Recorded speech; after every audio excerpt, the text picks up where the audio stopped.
Isa na namang matagumpay na operasyon ng Philippine National Police ang pagkakaaresto sa dalawang regional most wanted na individual na matagal ng pinaghahanap ng batas. Ang dalawang most wanted ay naaresto sa magkahiwalay na operasyon na sinagawa ng Intelligent Police Force ng Paracali at Labo Municipal Police.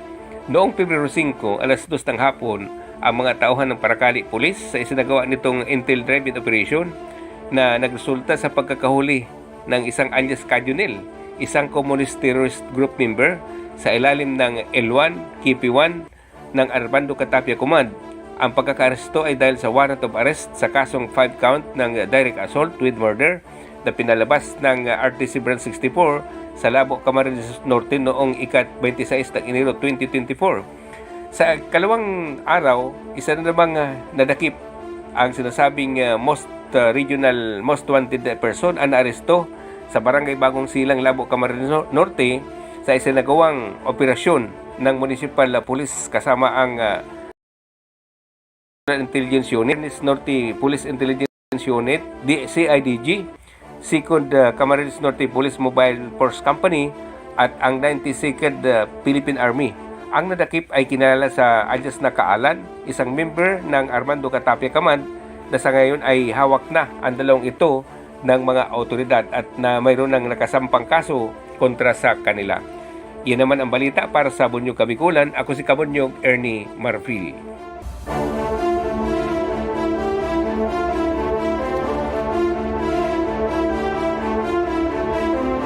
Ang percentage ng kasong rape sa Camarines Sur dahil sa kampanya ng Philippine National Police, ito ay ang ginawang paglilibot sa mga liblib na barangay at mga paaralan na nagpaliwanag hinggil sa mga pang-aabuso sexual, kung kaya sila ay lumantad at nagpahayag na sila ay biktima ng pang-aabuso sexual. Dahil dito ay nakapagtala ng 19 kaso ng rape ang mga Women's and Children's Desk ng Philippine National Police mula Enero 1 hanggang Enero 6. Subalit naniniwala ang mga otoridad na hindi ito lulubo pa dahil sa kampanyang ginagawa para maiwasan at hindi na maabuso. Sa datos ng Camarines Sur PPO, kabuuang 210 na kaso ang naitala noong taon 2023, mas mababa naman ikumpara sa 287 na kaso noong taon 2022. Nakikita din di umano ang porsentahe nito sa nakaraang 5 taon. Ang pagbaba ng trend ay resulta ng malawakang kampanya ng Philippine National Police, lalo na sa mga liblib na lugar at mga paaralan, kontra naman sa pang-aabuso sexual sa mga kabataan at mga kababaihan. Yan ang balita para sa Bunyog Kabikulan. Ako si Kabunyog Ernie Marfil.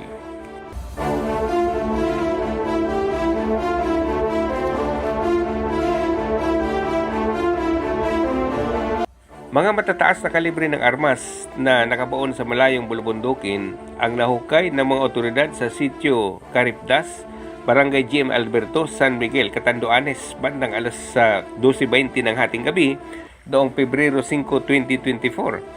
Sa ulat, halos 6 na oras na nilakad ng mga otoridad ang nasabi ng madawag at bulubunduking partes ng Catanduanes para lang maabot ang kinaroonan na nasabi ng mga nakabaon na armas.